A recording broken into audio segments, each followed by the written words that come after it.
Hello everyone, welcome to our YouTube channel keep it simple. आज के video में हम बात करेंगे उन की इवेंट्स के बारे में जो कि अगले वीक की स्टॉक मार्केट यानी कि 29 नवंबर से 3 दिसंबर के बीच में स्टॉक मार्केट को इम्पैक्ट कर सकते हैं। और उम्मीद है कि अगला जो वीक है स्टॉक मार्केट में बहुत ही एक्शन से भरा होगा। तो हम इस वीडियो में सभी इवेंट्स को डिटेल में डिस्कस करेंगे। और आगे बढ़ने से पहले अगर आपने अभी तक चैनल को सब्सक्राइब नहीं किया तो प्लीज सब्सक्राइब करके हमें मोटिवेट कीजिए।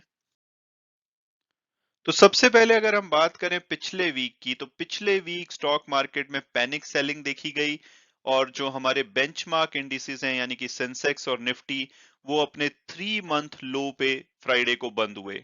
और अगर स्पेसिफिकली परसेंटेज की बात की जाए तो लगभग 4% की गिरावट दोनों ही बेंचमार्क इंडिसेस में देखी गई। और ये दूसरा ऐसा वीक था लगातार जिसमें कि हमारे इंडिसेस नीचे गिरे। और अगर हम रिकॉर्ड हाई से बात करें, 19 अक्टूबर को निफ्टी 50 ने 18,604 का रिकॉर्ड हाई बनाया था। वहां से अब तक वो लगभग 8% गिर चुका है, यानी कि एक महीने से थोड़े से ज्यादा में 8% की गिरावट देखी गई है। और अगर इसको मार्केट कैपिटलाइजेशन की टर्म्स में बात की जाए तो इन्वेस्टर ने लगभग 16 लाख करोड़ का मार्केट कैपिटलाइजेशन इस पीरियड में लूज किया है। तो अब बात की जाए कि भाई ऐसे क्या कारण है जिसकी वजह से मार्केट गिर रही है।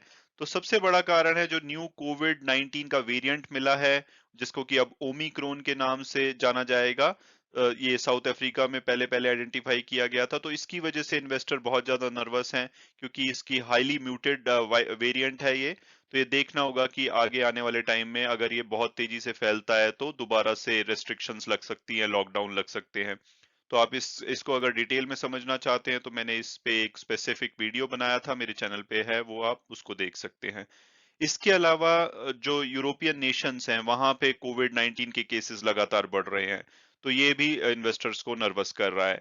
इसके अलावा काफी टाइम से जो उम्मीद है कि जो यूएस फेड है वो रेट हाइक करेगा, क्योंकि इन्फ्लेशन लगातार बढ़ रहा है। हालांकि अब देखना होगा कि कोविड 19 वेरिएंट की वजह से अगर रेस्ट्रिक्शन लगती है तो यहाँ पे हो सकता है कि इंटरेस्ट रेट जो हाइक है उसको थोड़ा सा डिले किया जाए। इसके अलावा जो बहुत बड़ा कारण ये है कि जो फॉरेन इंस्टीट्यूशनल इन्वेस्टर हैं वो लगातार बहुत ज्यादा सेलिंग कर रहे हैं।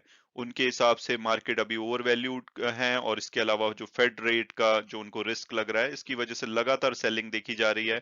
और अभी तक डोमेस्टिक इंस्टीट्यूट्स ट्राई कर रहे थे कि उनको मैच करें, बट अब लगता है कि उनकी पॉकेट भी छोटी पड़ रही है।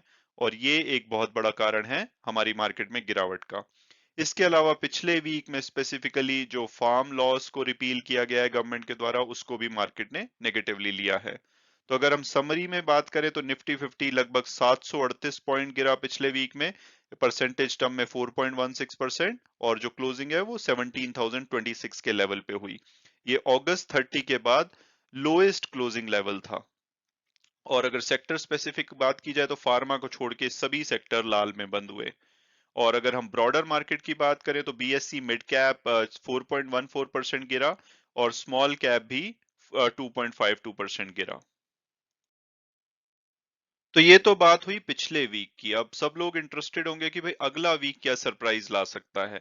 तो एक्सपर्ट्स मानते हैं कि भाई अगला वीक भी इन्वेस्टर नर्वस रह सकते हैं, क्योंकि सारा फोकस होगा कि ये जो नया कोविड 19 का वेरिएंट मिला है ये किस डायरेक्शन में जाता है, कि क्या इससे केसेस बढ़ते हैं, कंट्रीज और रेस्ट्रिक्शंस लगाती हैं। तो ये एक बहुत ही इंपॉर्टेंट फोकस होगा। इसके अलावा जो दूसरे एरियाज होंगे जहां पे लोग अपना ध्यान रखेंगे वो होंगे मंथली ऑटो के जो सेल्स नंबर है वो आएंगे। इसके अलावा Q2 का जीडीपी डेटा रिलीज किया जाएगा।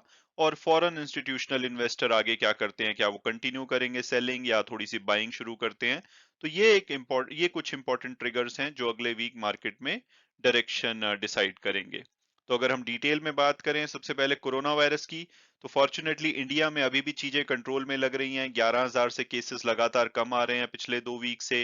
वैक्सीनेशन की बात करें तो 121 करोड़ वैक्सीन लगाई जा चुकी हैं, और लगभग 35% इंडियंस हैं जिनको की दोनों डोजेस लगाई जा चुकी हैं। हालांकि यूरोपियन नेशंस में चीजें ठीक नहीं है, वहां पे लगातार कोविड के केसेस बढ़ रहे हैं, कुछ जगह पे लॉकडाउन भी लगाया गया है। और ये जो नया कोविड का वेरिएंट है ये जो साउथ अफ्रीका में मिला है, इसकी वजह से बहुत सारे कंट्रीज अपने बॉर्डर क्लोज कर रहे हैं, एयरलाइंस पे बैन लगा रहे हैं। तो ये देखना होगा कि किस डायरेक्शन में जाता है, ये बहुत इंपॉर्टेंट ट्रिगर होगा। और इसके अलावा चिंता की बात यह है कि जो कोविड के केसेस हैं वो साउथ अफ्रीका से बाहर भी जा चुके हैं। हांगकांग, बेल्जियम, इजराइल, बोत्सवाना, ये कुछ कंट्रीज हैं जहां पे इनके वेरिएंट आई मीन केसेस मिले हैं। तो ये थोड़ा सा टेंशन वाली बात है। और अगर बात की जाए क्रूड ऑयल प्राइसेस की, तो क्रूड ऑयल प्राइसेस पिछले वीक में बहुत ज्यादा गिरे, क्योंकि एक तो इस वेरिएंट की वजह से डिमांड कम होने की उम्मीद है, और दूसरा जो मेजर इकोनॉमीज हैं जैसे यूएस, चाइना, इंडिया, इन्होंने अपने स्ट्रेटेजिक रिजर्व से ऑयल रिलीज किया है सप्लाई बढ़ाने के लिए।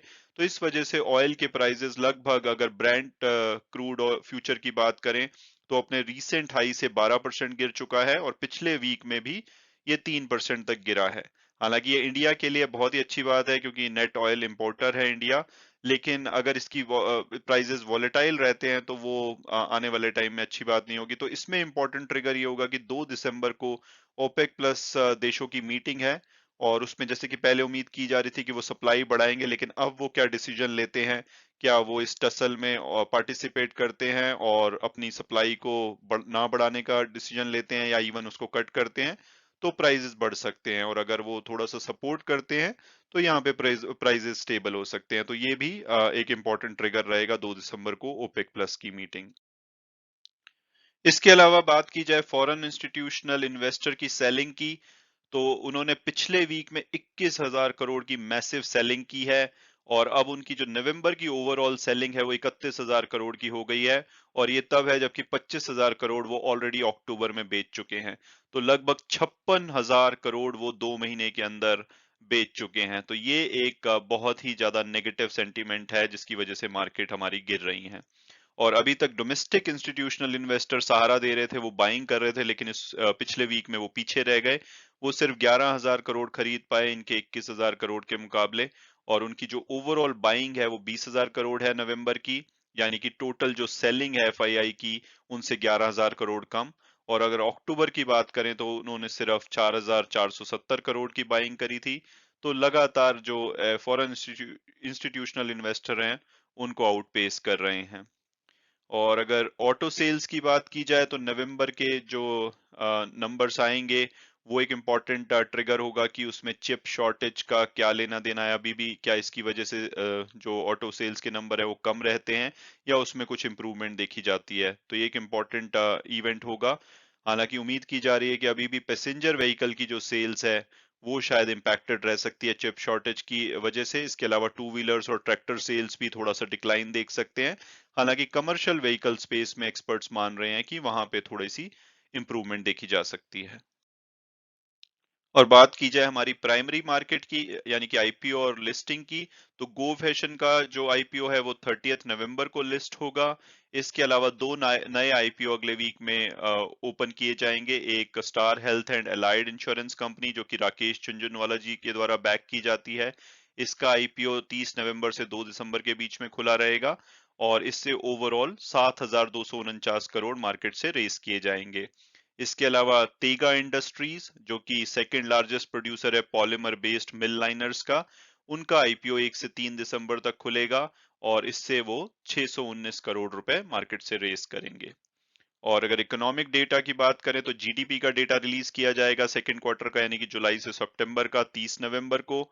और इसके अलावा इंफ्रास्ट्रक्चर आउटपुट और फिस्कल डेफिसिट नंबर भी अक्टूबर के रिलीज किए जाएंगे। और उम्मीद की जा रही है, एक्सपर्ट ये मान रहे हैं कि जो जीडीपी की ग्रोथ होगी इस बार 7.5 से 9% के बीच में रह सकती है। हालांकि पिछले क्वार्टर में Q1 में 20.1 थी, लेकिन तब जो बेस था, क्योंकि पिछला उसको कंपेयर किया गया था अप्रैल 2020 से जून 2020 वाले क्वार्टर से, और उसमें तो पूरी तरह से लॉकडाउन लगा हुआ था, तो बेस लो बेस की वजह से पिछली बार 20.1% से जीडीपी बढ़ी थी। लेकिन इस बार उम्मीद है कि ये 7.5 से 9% के बीच में रहेगी। और अब अगर फाइनली बात की जाए कि टेक्निकल व्यू और फ्यूचर एंड ऑप्शन क्यू से क्या लगता है कि मार्केट कैसे रहेगी, तो सब एक्सपर्ट्स ये मान रहे हैं कि 17,000 का लेवल बहुत ही क्रूशियल होगा। अगर इसको ब्रेक किया जाता है तो शायद मार्केट 16,500 तक भी गिर सकती है। और अगर इसको लगातार रिटेन कर पाती है मार्केट, तो वो वहां से रीबाउंड भी दिखा सकती है और 17,500 के लेवल पे भी जा सकती है। तो ब्रॉडर रेंज 16,500 से 17,500 होगी, और 17,000 बहुत ही क्रिटिकल लेवल होगा। और हमेशा की तरह मैं वीडियो क्लोज करने से पहले डिस्क्लेमर दूंगा कि जो भी व्यूज थे वो मेरे पर्सनल थे। अगर आप कोई भी इन्वेस्टमेंट करते हैं तो आप अपनी फर्दर रिसर्च कीजिए, अपने फाइनेंशियल एडवाइजर से बात कीजिए, उसके बाद अगर आप कंफर्टेबल होते हैं तभी आप उसमें इन्वेस्ट कीजिए। Thanks so much for watching the video and God bless you all.